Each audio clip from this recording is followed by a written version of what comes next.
Hey everybody, welcome to the problem solving session as promised.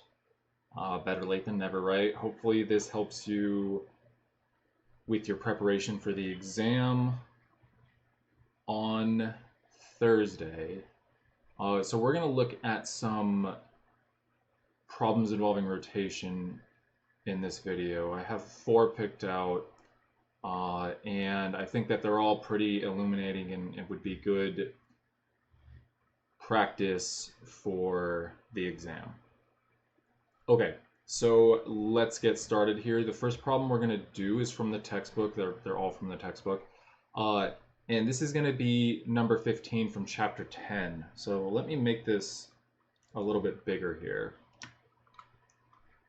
Bear with me while I know some of you might be watching on smaller screens, so but I'm going to read it also, and you can always look in the textbook too, right?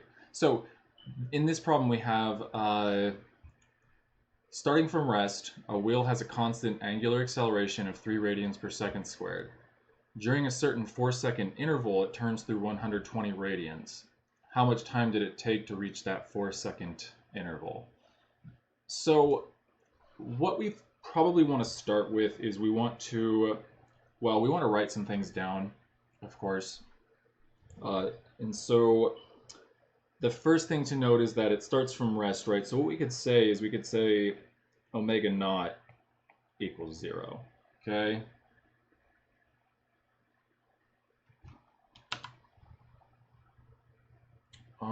Is it being dumb again? It is being dumb. Okay.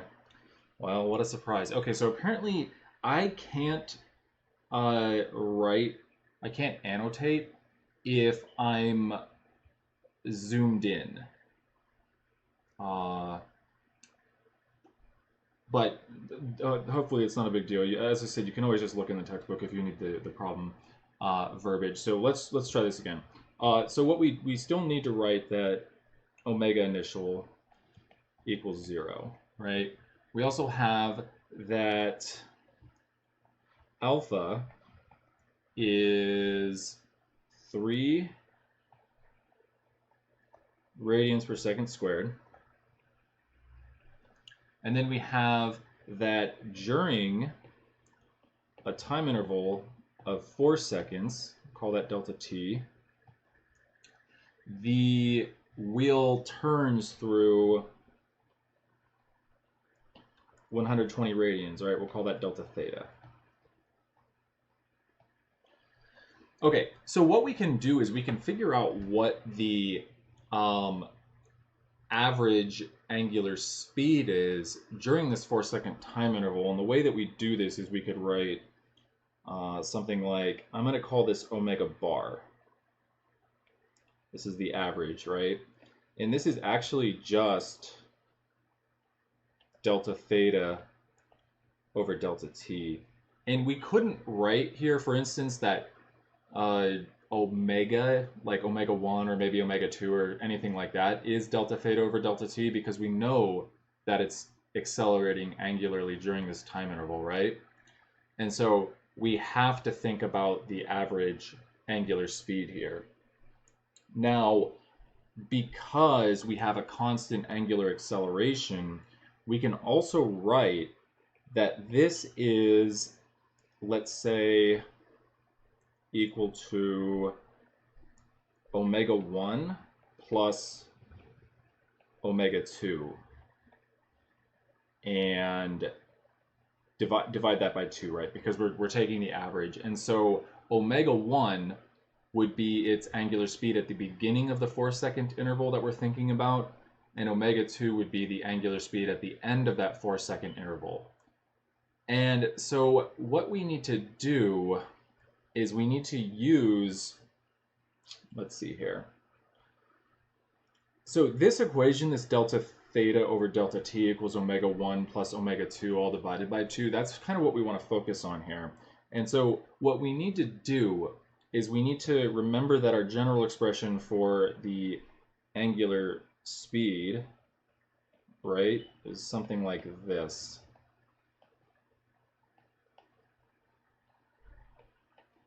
Okay, this is the general form of the equation we want to use.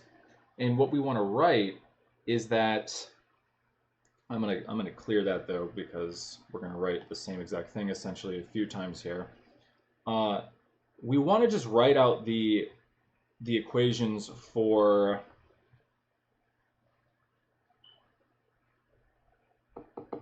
let me just say this first. I'm going to say something like up over here off to the side that omega of big T is omega 1. And then omega of big T plus delta T is omega 2. And you'll probably see why I wrote that in just a second. So let's write out what omega 1 is as a function of time. So omega 1 as a function of time is just omega naught plus alpha. Well, it's going to actually be big T, right? Because we're saying some time interval has gone by before the 4 seconds that we want to think about, and we need to write something down for the initial angular speed during that 4-second interval. And so this is what we could write. And this is, of course, 0, right? So we have that omega 1 is just alpha big T, okay? And then we do the same thing for omega 2, right? We say omega 2 equals omega naught plus alpha. But now remember that the time interval that we don't know has gone by, but also the time interval that we do know has gone by, right? And so this is going to be essentially the total time here, which we could just write as big T plus delta T, okay? And again, this is 0. So we find that omega 2, well, I just wrote W, okay. I feel really silly about that. Anyway, so omega 2 is then alpha times big T plus delta T, like this, right? And then we just substitute these into our equation. We just take this, there, this, there, and what we can write then is that delta theta over delta T equals alpha big T plus alpha times big T plus delta T all divided by 2. And then we want to solve this for big T, right? Because that's what we don't know. So I'm going to have Mathematica do this just off on the other screen here. Bear with me while I enter this in, and then I'll tell you what you should find.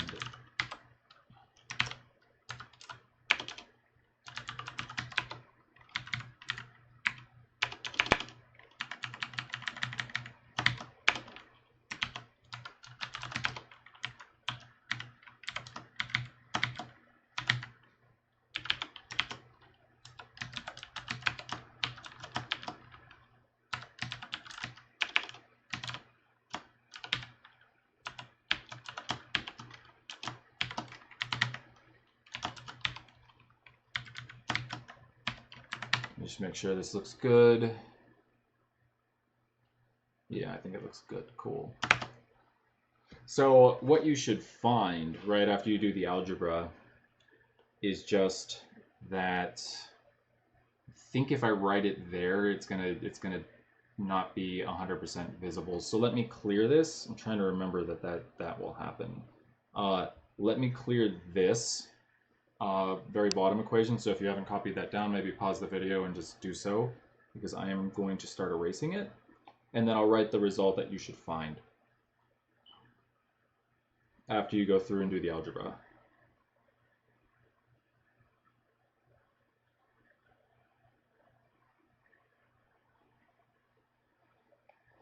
So what you should find is that big T equals 2 delta theta minus alpha delta t squared divided by 2 alpha delta t. And that should give you the time interval it took for the angular speed to reach omega 1, right? And you could go through it now if you wanted to. For some reason, you could actually go through and solve for omega 1 and omega 2 because we have the time interval that we needed. Okay, that's that. Cool. Just a little bit of a warm-up for the rest of the stuff here. So let's look at the next problem. And again, I apologize about the size here, but this is going to be problem number 53 from chapter 10. And let me read it. So the figure shows a uniform disk that can rotate around its center like a merry-go-round. The disk has radius of 2 centimeters and a mass of 20 grams and is initially at rest. Starting at time t equals 0, 2 forces are to be applied tangentially to the rim as indicated, so that at time 1.25 seconds, the disk has an angular velocity of 250 radians per second counterclockwise. Force F1 has a magnitude of 0.1 Newton. What is the magnitude of F2? It just kind of weirds me out that they just wrote, what is magnitude F2? I feel like they forgot some words there, but that's okay. So let's, as usual, start by declaring all of our quantities, right? So the radius here, and they're being annoying and giving us centimeters and grams for the radius and mass, but that's fine. The radius here is just going to be 0.02 meters, right? And then the mass, I'm going to embarrass myself again by having to mentally move decimal places, but a gram is 1/1000th of a kilogram, right? So we just move the decimal place over 3 to the left. And so it should be, what, 0.02 kilograms, right?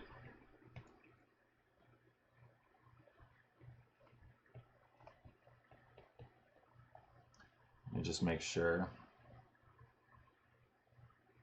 Yeah, okay, that looks good. And then I'm not going to use little t because to indicate the 1.25 seconds, because remember, I like to save little t as just a variable, so we'll just call it big T. Yeah, we can call it big T. There are no tensions in this problem. So this is 1.25 seconds. And then omega at, let's write it like this, omega at big T. So at this time, omega at 1.25 seconds is going to be 250 radians per second. And they say it's counterclockwise, right? So we don't even have to, write a negative sign in front of this or anything, because remember, our sign convention says that when something is rotating counterclockwise, we take that to be positive angular velocity. Okay.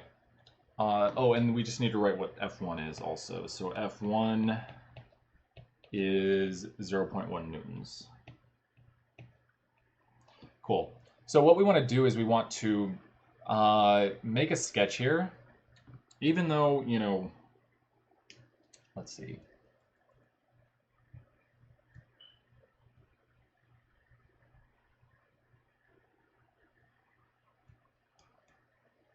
I mean, even though they already made a sketch for us, but let's make it bigger, I guess.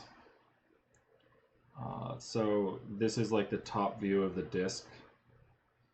And we have from the problem statement that the forces are applied tangentially, right? And so what that means is that this really simplifies the calculation of the torque corresponding to the forces, because we don't really have to do anything fancy to figure out what their tangential components are. They're already intended to be tangential, right? So this might be my sketch. I'm sure you can draw a better circle than I can with the tablet at least. And that's it, right? And so what we need to do then is just come up with the net torque equation here. And we will write this out. It's not too bad. Net torque, and we'll say z about the z-axis. It doesn't really matter too much in this problem, but I am using the usual x, y, and z axes, right? So x points to the right, y points up, and z points out of the screen right towards your face. And so let's think about which way these forces would tend to make the disk rotate, right? And so I think we see that F1 would tend to make it rotate clockwise, so that should be negative, and F2 would tend to make it rotate counterclockwise, so that should be positive. So the corresponding torques are R F2 and then negative R F1. And remember from the rotational analog of Newton's second law that this equals I alpha.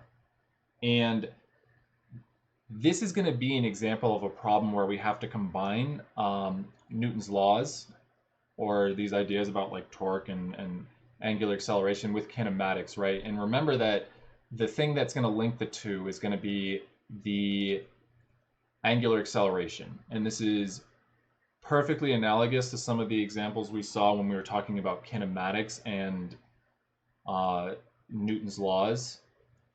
Linear kinematics and linear Newton's laws. That the thing that related the two subtopics was the acceleration, right?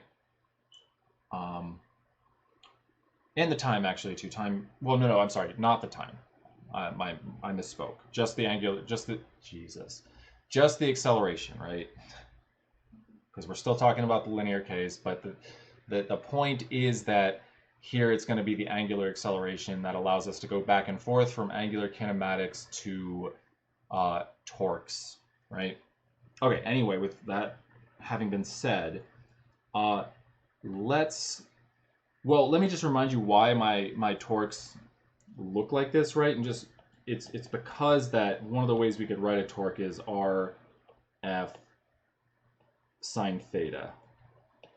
And in this case, theta would be like this angle here, and it's a right angle, right? So sine of 90 degrees is 1. So we can just write the torques as the product of the radius and the corresponding force with the appropriate sign out in front, right? Okay.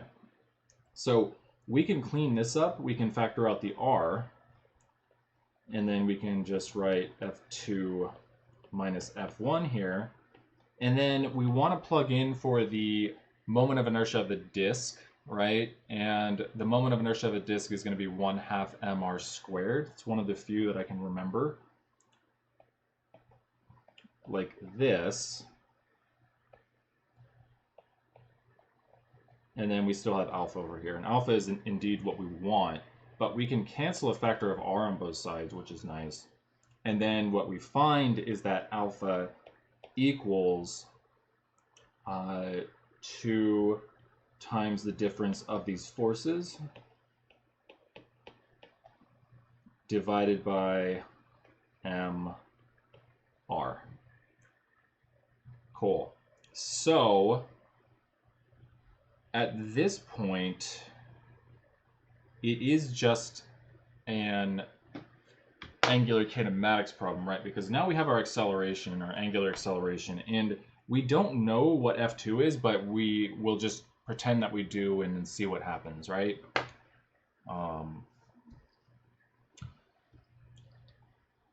So I'm going to copy this down on a little piece of paper I have here on my desk because I'm going to have to clear the screen. I want to make sure that I keep this result. So just bear with me for a second. So, k, that's our angular acceleration. So I'll just clear this all. And remember that what we were trying to figure out was the magnitude of F2. So I do have enough space now, I can just copy this again. This was our angular acceleration.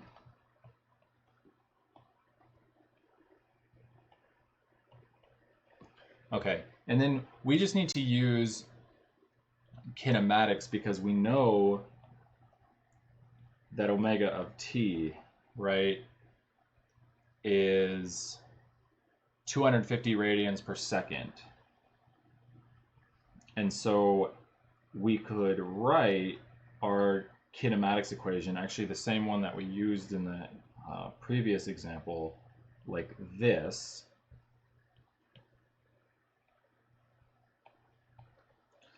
And so this is a little subtle here, but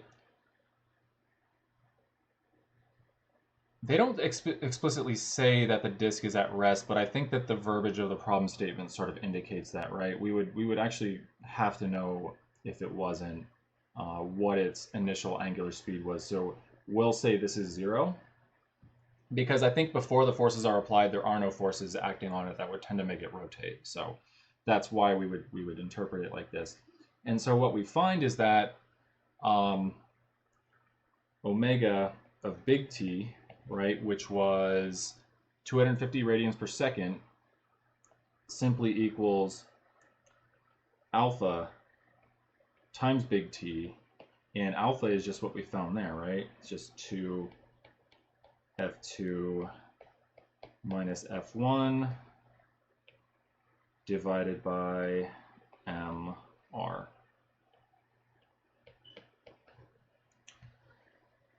Okay, so then what I'll do is I will go through and make Mathematica solve this for me, and then I'll tell you what you should find for F2. So just hang on for a second.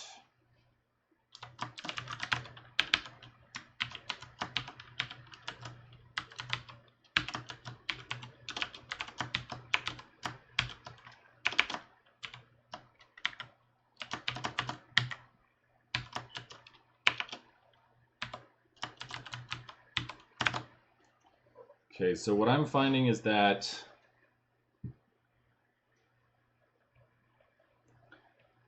F2, its magnitude should equal 1/2 times mr omega of t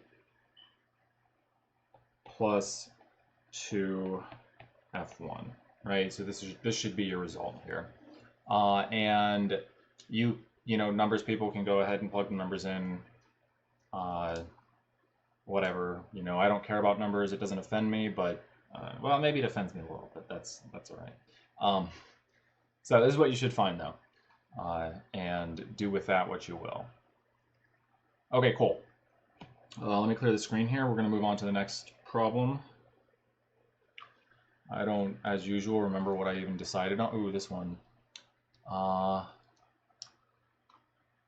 Yeah, this one. So this one is like a 3-dot problem, which I think is supposed to indicate that it's difficult. I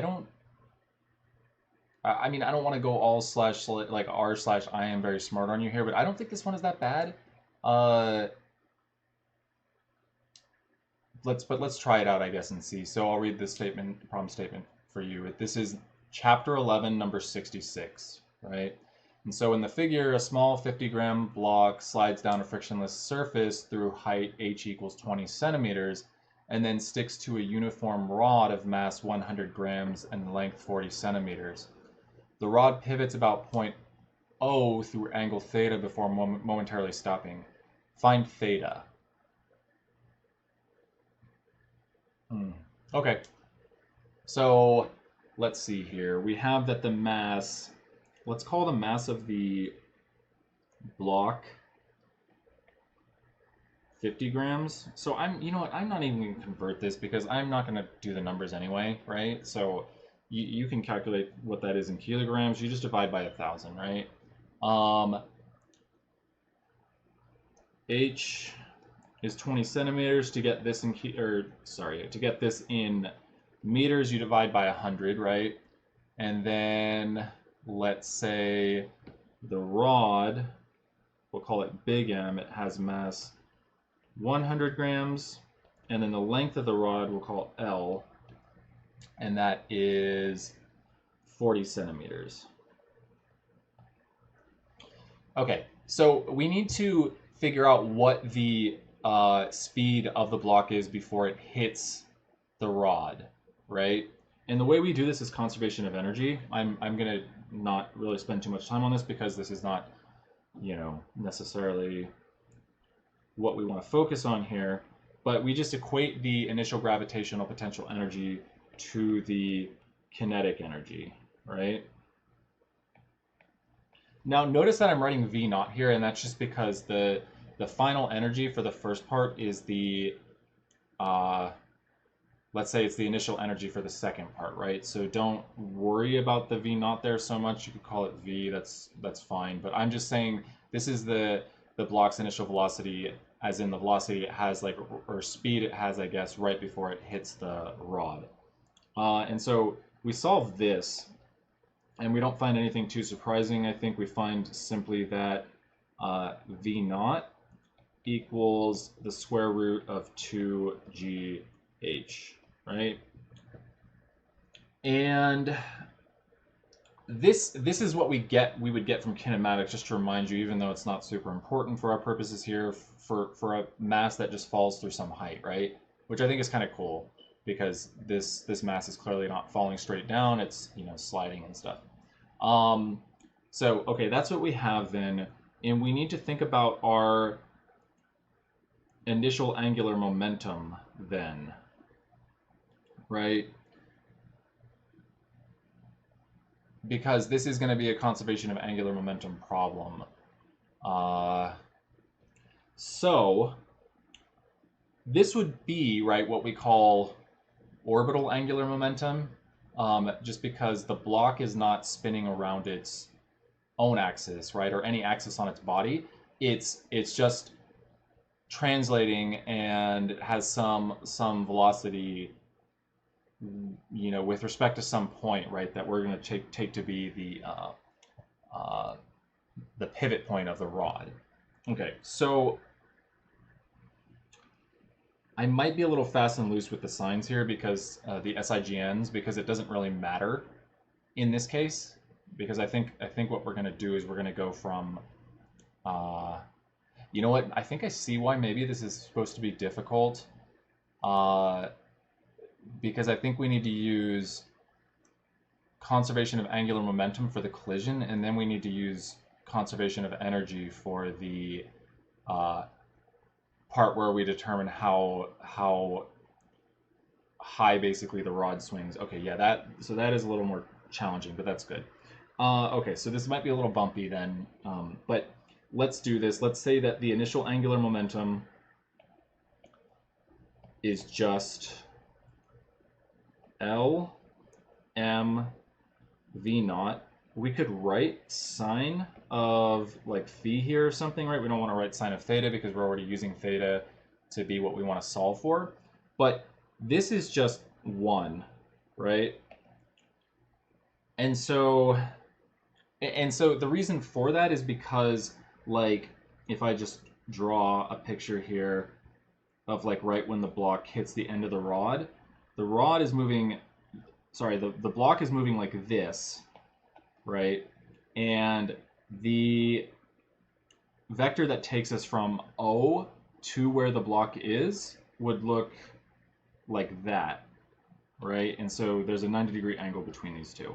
And that's why we would write that phi is 90 degrees, and then this just gives us LMV naught. So I'm going to erase some of this stuff here to conserve space.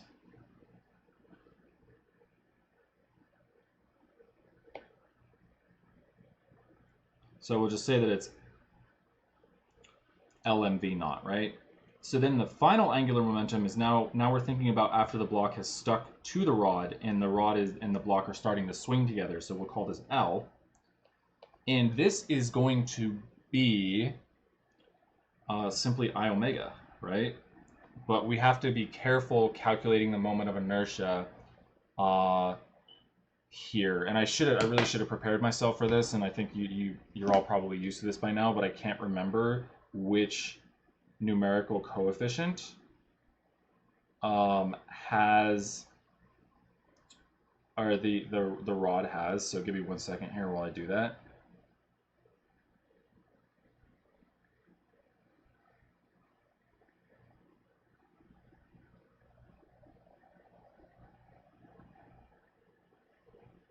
It's 1/3. Okay, right, 1/3. So the moment of inertia of the rod is 1/3 big M L squared. But we also have that the block has mass and it's contributing to the moment of inertia as well, right? And so the contribution from the block is, well, if we treat it as a point mass, which is all we can really do, right? Because we don't really know anything about its dimensions. We can just write that its contribution to the moment of inertia is little m L squared, right? And that's that. I mean, I guess what we could do if we wanted to be fancy is we could note that like big M is just double little m. But I don't think I'm gonna do that. You could do it though if you wanted, of course. And so what we need to do, oh, I should write the omega there though, that's important, like that. Let's see here, okay. I might call this omega naught 2 because we kind of know where we're going with this. So what we have to do then is we just say, well, L naught equals L. And so let's figure out what this tells us about omega naught, because that's what we really want, right? And I should just do this too. I should write L M square root 2 G H. That's just from the result that we got from conservation of energy, right? So let me have Mathematica tell me what omega is going to be.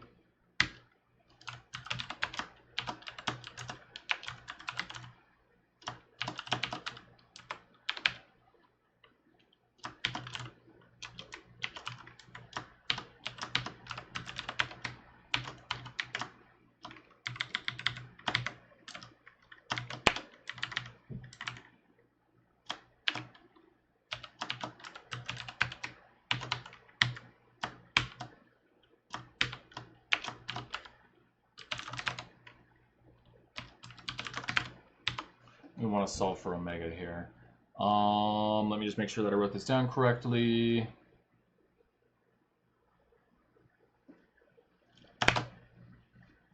Yeah. I don't know. Maybe I do want to do this thing where I say that the mass of the rod is just double the mass of the block. Let's see if that cleans this up a little bit. So 2m.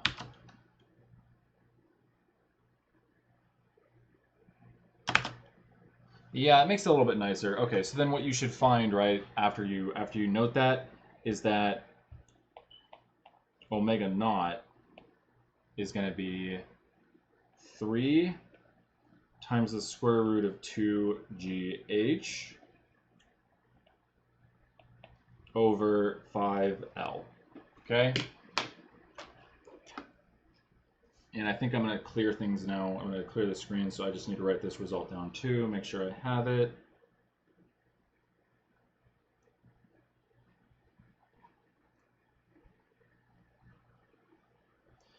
Okay, so I'm going to clear this. And the last thing to do then is apply conservation of energy.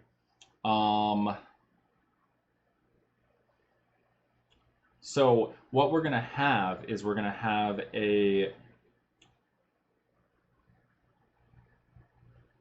rotational kinetic energy and then that goes to a gravitational potential energy.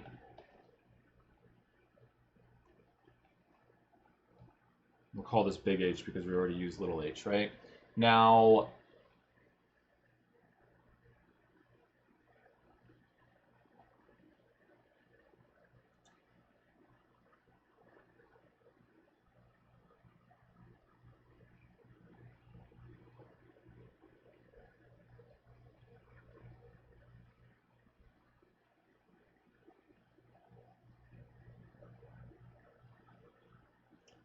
okay.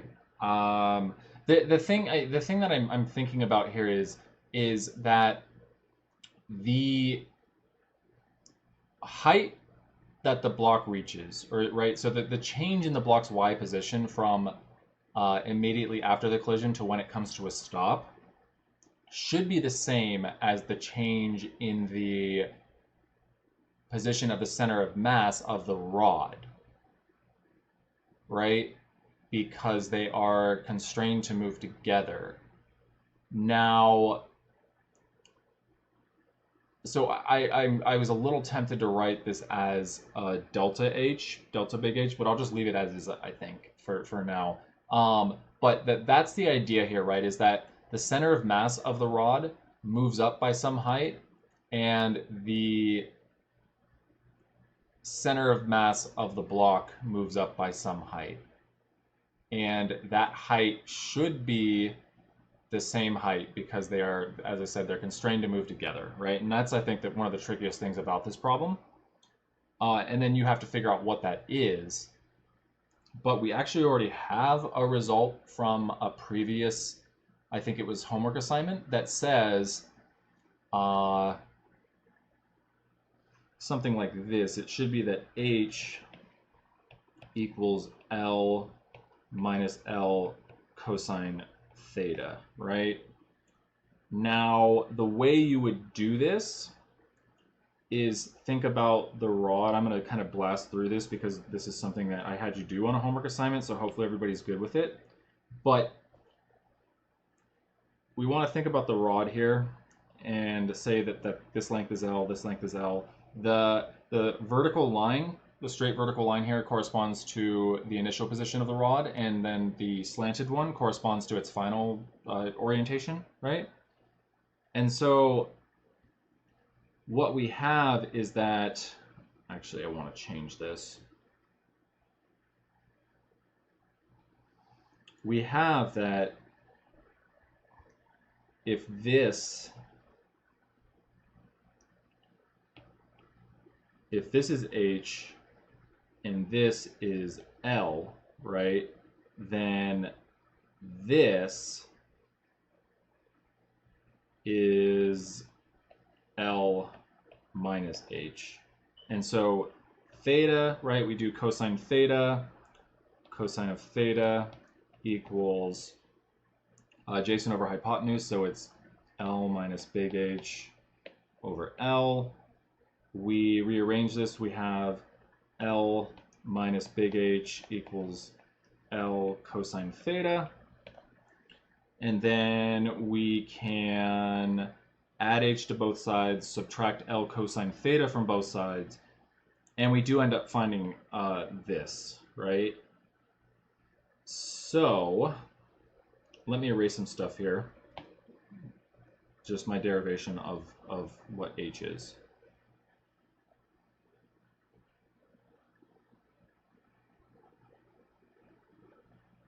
I feel like this is so slow.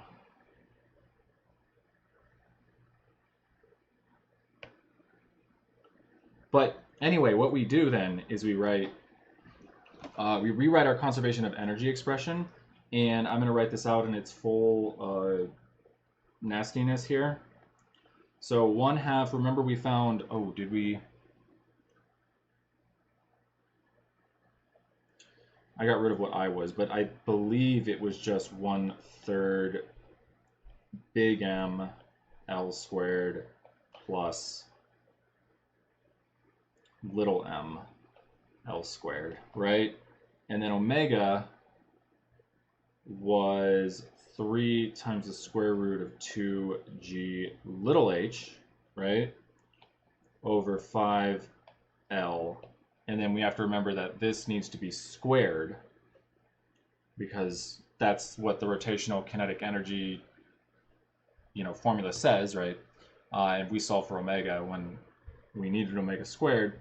And then this equals big M plus little m times GL 1 minus cosine, am I going to run out of space here?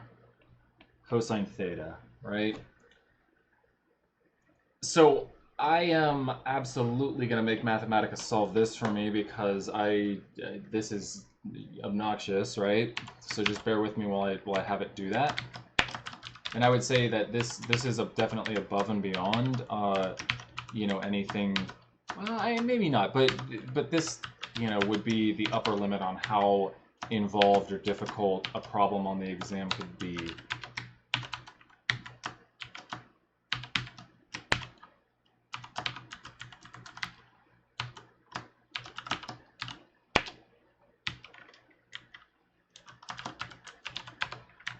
Because I think that, well, I don't know if I should say this, but I want to say that I don't think that there's, anything that's too terribly difficult about the physics here. It just seems like maybe more the algebra is what is, okay, let me get rid of that, potentially going to be time consuming, but you can always use computational software and that's fine. So we want to solve this for, I have to be careful here though.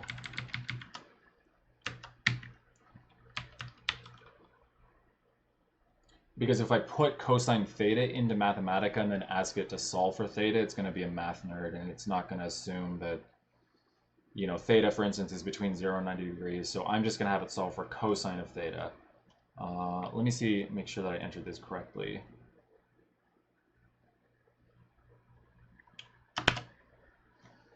Yeah, this is not pretty. But I'll do this thing again where I just tell it, okay, well, remember that big M is double little m, right? Oh yeah, it cleans up very, very nicely, actually. Let me just do one more thing here. Yeah, wow, this is amazing. So anyway, after you go through, do all the algebra, whatever, you should find that cosine of theta, right, equals 1 minus h over 5L. Now, isn't that amazing, right? I mean, we had this awful, awful equation, and we found something that is really not so terrible at all. I mean, I guess we could even get a number here, because it's so nice. Well, I'll just tell you what cosine theta equals, and then you could do the angle if you want.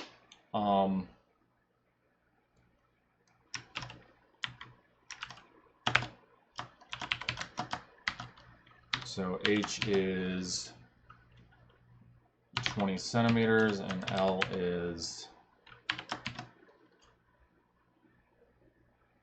40 centimeters. And I don't even need to convert to meters because we're taking a ratio anyway, right? So the conversion factor would just cancel out. Let me just make sure. And so we should find that cosine of theta equals 9/10, if I'm not mistaken. So I think this is good, and then you can see what theta should be just by doing the arc cosine of both sides there.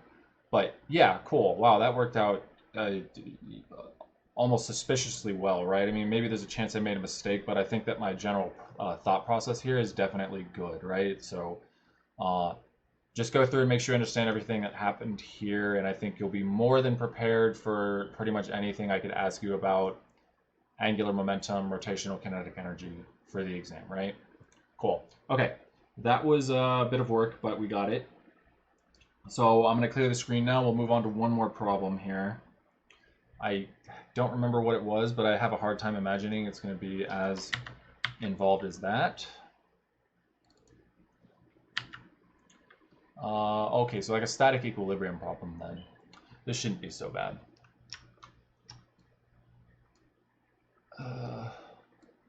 Trying to zoom in, but it like doesn't want to stay.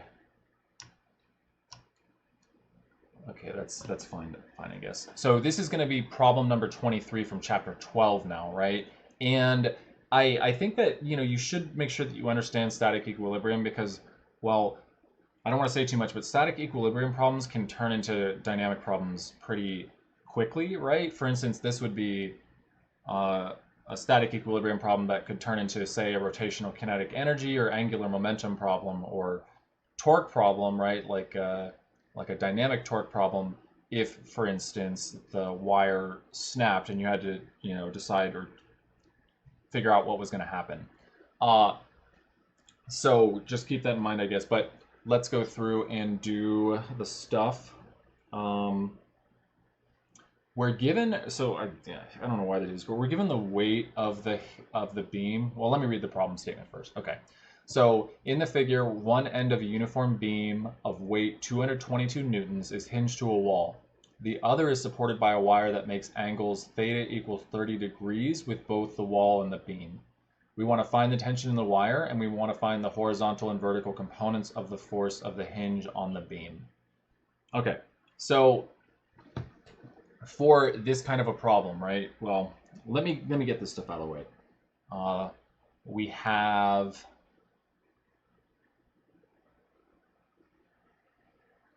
Oh, we're not even given a length. Wow, okay, but I would imagine it cancels out then anyway. So all we're given is that the weight, which equals mg, right, is 222 newtons. And then we're given that theta equals 30 degrees, right? And that's it. So what we want to do is the same thing that we always do for static equilibrium problems. We want to make a very careful diagram. And so let's try to do that to the best of our abilities. So this is my beam, right? And I'm going to use my usual XYZ directions here. So I won't draw them in, but I said it so you know. Let's put the forces in then. So tension, right? I think this is one of the easier ones because it should just point in the direction of the wire. That's really all it could do. And we'll call this T. Now, because they say that the beam is uniform, what we have is that we have that the gravitational force can be thought of as acting at its geometric center, right? So it would just be right in the middle here. And of course, it's going to point straight down. Now, remember that for the hinge, like this can get a little tricky, but the simplest thing to do, in my opinion, is just to say that there's some force here, right? And let's assume that it has a horizontal, we'll call it F sub x, and vertical component, right? Now, the actual force might not end up looking anything like this, but this will not steer us wrong as long as we're consistent with our signs, our SIGNs, right? Because if we go through and solve and we find, for instance, that the numerical value for Fy is negative, that just means we assume the direction incorrectly, but our magnitude will still be correct, right? Same thing goes for the force in the x direction. But I think we can see that the force in the x direction should be pointing to the right because something has to counteract the x component of the tension force, which points to the left. But it's not so clear for the y direction. But yeah, anyway, let's do some stuff here. So we want to, you know, elaborate upon our diagram a little bit. What I think I want to do I want to do this? You tell me, do I want to do what I'm about to do? Yeah, why not? Okay, so I'm just going to say, well, let's introduce this angle phi, which is 60 degrees, right? And so then, because the tension force vector makes an angle of 30 degrees with the beam, this angle phi is 60 degrees, right? And then we need to figure out... Okay, so the reason I'm doing this, I should probably slow down a little bit. The reason I'm doing this is because I want to remember for my net torque equation, I want to break the forces into their perpendicular and parallel components, right? And so that's why I need to have some idea of like what angles these two forces make, the gravitational force and the tension force, with respect to the axis of the beam, right? And let me just make sure this is good. Now, figuring out the angle for the gravitational force is a wee bit tricky.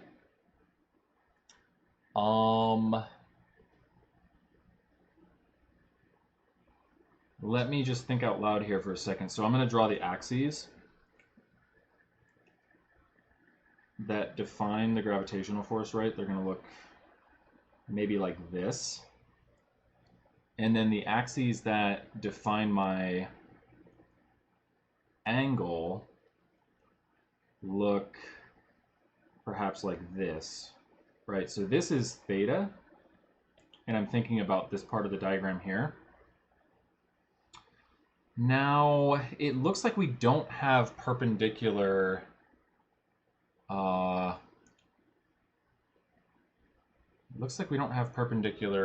mutually perpendicular axes. Wow, this is very unclear to me what this angle might be.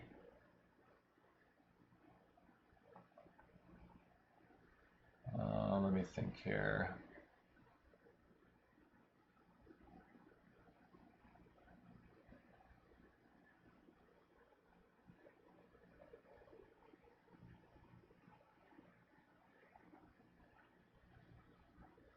I am tempted to say that it is 30 degrees, though, actually. I mean, it's just very tempting to say based on the kind of the diagram that they provide, right?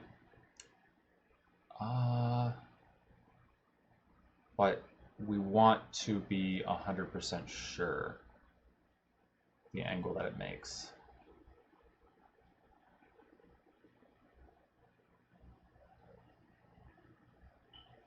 Wow, this is actually a bit tricky. Geez.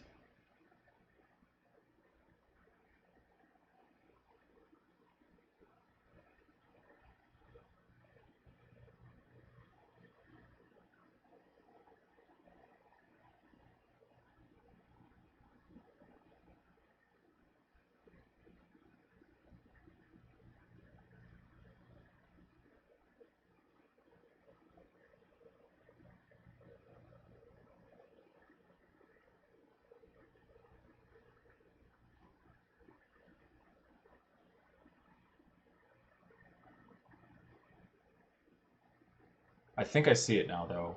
Oh no, I wasn't muted. I was just deep in thought. I think I see what we need to do.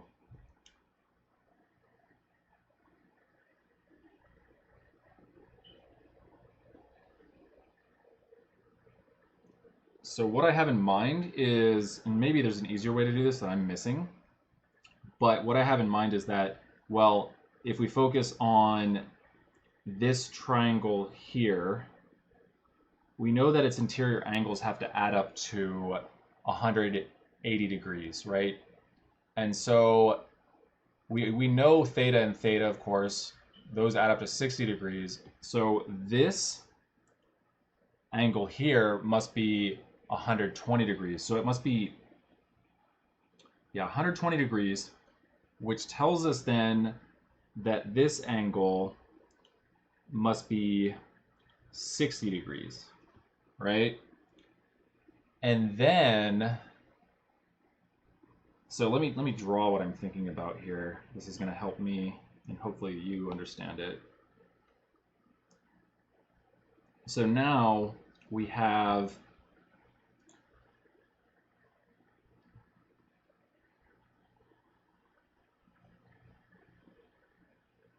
that this is 60 degrees, and we want to figure out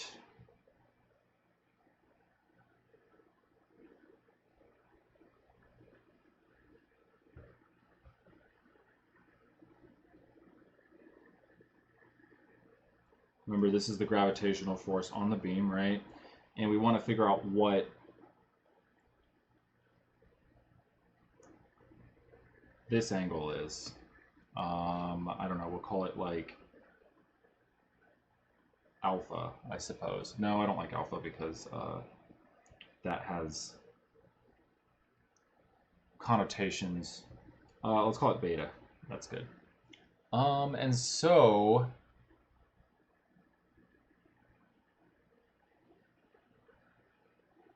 wow, it looks like it is 30 degrees. Wow, okay, that's embarrassing. Because if I just imagine, right, shifting the red line over, we would see that this has to be 30 degrees. Okay. Cool. Well, that took a long time, but we got it. So let's do, okay. So then, you know, lo and behold, what we find, right, is that this angle that I originally drew in for the gravitational force is theta. Like that. Cool. Okay. So let's do this, I guess. We want to sum forces and sum torques. Okay, so the net force in the x direction here is going to be f sub x minus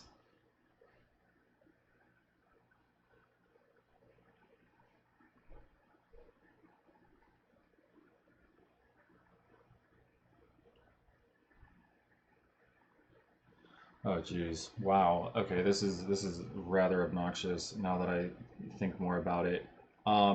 But that's fine. So we need to note then that this angle here, right, that the tension force makes with the horizontal should be theta then.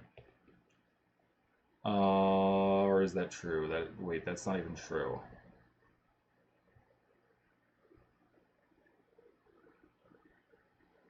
Because those don't make a 90 degree angle. Jeez.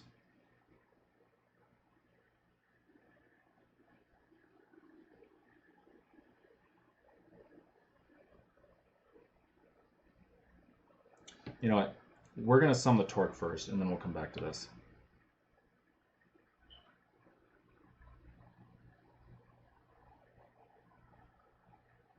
Because we can do the torque without too much difficulty. Okay, I apologize for this. I thought this wasn't going to be as bad. The 2 dot problem is harder for me than the 3 dot one. Okay, so let's sum our torques. And we're going to do it about this point because that's going to eliminate both the hinge forces. And you might be like, well, we need them, and you're right, we do, but we also need to figure out what the tension is, and this should allow us to do that.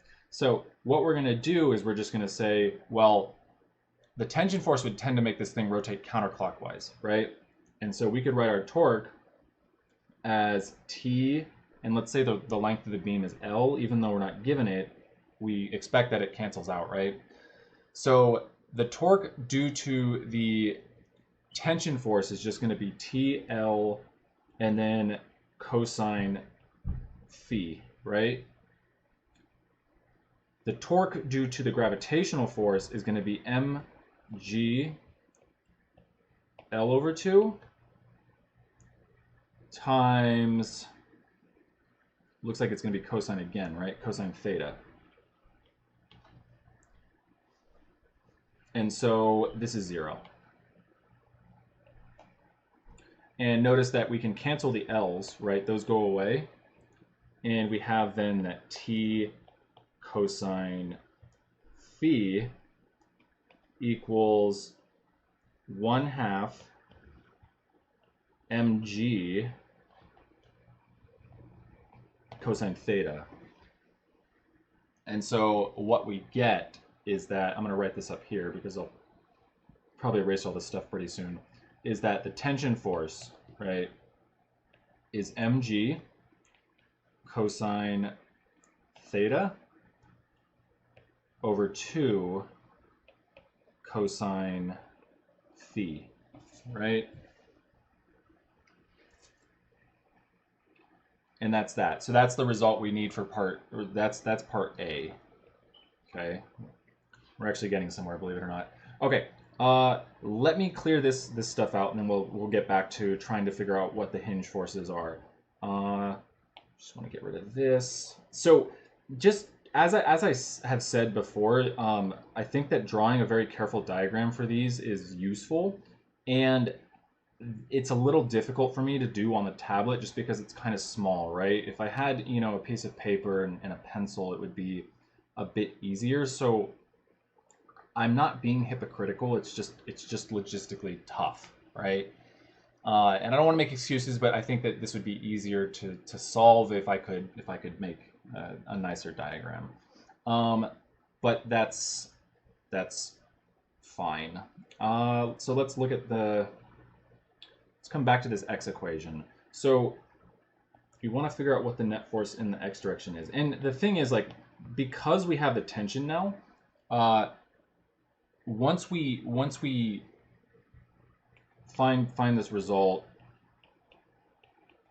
well, this will depend on the tension, of course, right? And so I would just say this for the time being, that the x component of the tension force, when subtracted from the x component of the hinge force, has to equal 0. And so we just need to figure out what this x component is for the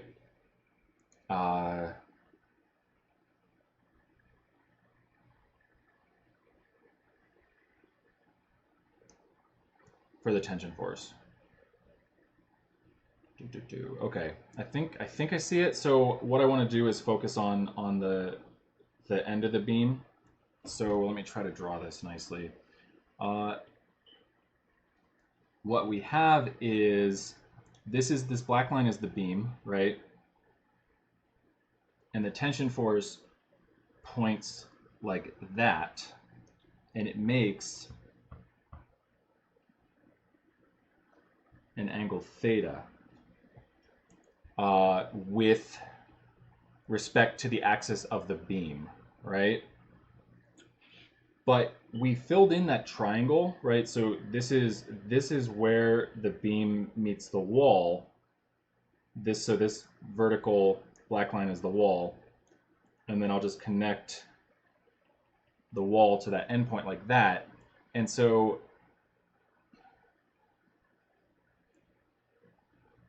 we found, right, that this was 60 degrees. This, of course, is 90 degrees, and so this should also be 30, right? Okay, I think we're good. Then we see now that the tension force makes an angle of 60 degrees with respect to our negative x-axis, right?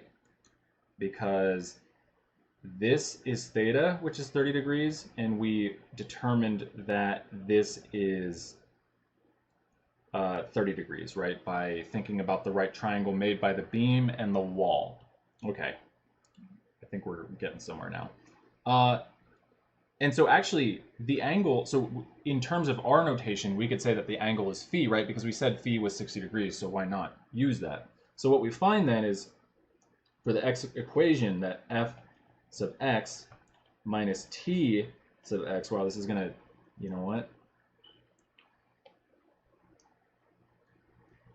Well, this is just t, and then we said we want the x component, right? So it should be cosine of phi. And I'm going to erase that and write it out one more time.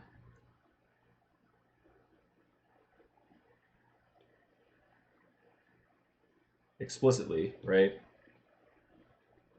So we said, remember we said it was just the magnitude of the tension force times cosine phi. And the magnitude of the tension force is what we found before. It's mg cosine theta over 2 cosine phi. And this is like looking like it's going to work out nicely, so nicely that I'm a wee bit suspicious here, but I guess it's okay. And so because we have the same cosine of phi, This just cancels out, of course, right? And we see then that f sub x should equal mg cosine theta over 2. Okay. Now, the last thing to do would be the y, and I'll get you started here because this video is already running fairly long. But now that we have like the tension force and the x component of the hinge force, getting the y component is not so bad. And actually, what we really needed was the tension force. So we could have done this right after we found that if we had wanted to.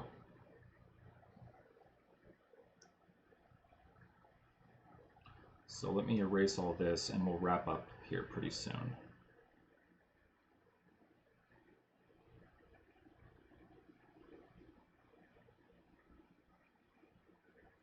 Okay, last thing. So now we just sum forces in the y direction. So we have, or we assume, right, that the hinge force points up, so we just write f sub y. Gravitational force, of course, points straight down. And then we need to just write plus t sine phi, right, for the y component of the tension force. And it just comes back to this, right? This is how we see that the y component should be given by the magnitude times sine of 60 degrees. And this is, of course, 0, right? So what we see is that the y component of the hinge force should be mg minus t sine phi, right? And I'm going to do the exact same thing I did before where I plug in for the tension force explicitly. And so let's see what that looks like. We're almost done here, I promise. This is just mg cosine theta over 2 cosine phi as before. And then we have to remember to tack on a sine of phi, right? And then what we find is something rather nice. I'm going to get rid of the net force equation up here so I have more space. Very paranoid about writing in the corner where you can't see it now. Hopefully you agree that that's a good thing though, because I'll make sure everybody can see what I'm doing. As shocking and disturbing as it might be, right? So cleaning this up, we find the y component is mg minus mg over 2 cosine theta, and we can turn the sine of phi over the cosine of phi into a tangent of phi, right? We like tangent.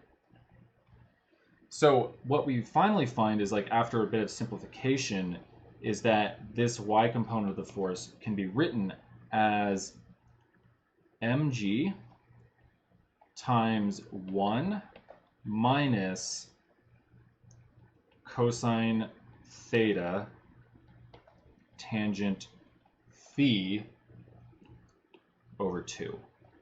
Okay, and this is the result you should find.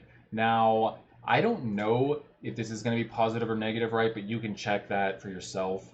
Plug the numbers in and see if you get a positive or a negative number. And remember that if you get a negative number, it just means we assume that the y direction or the y component of the hinge force was pointing the wrong way. So if you evaluate this and you get a negative number, it just means the y component of the force should have pointed downward, right?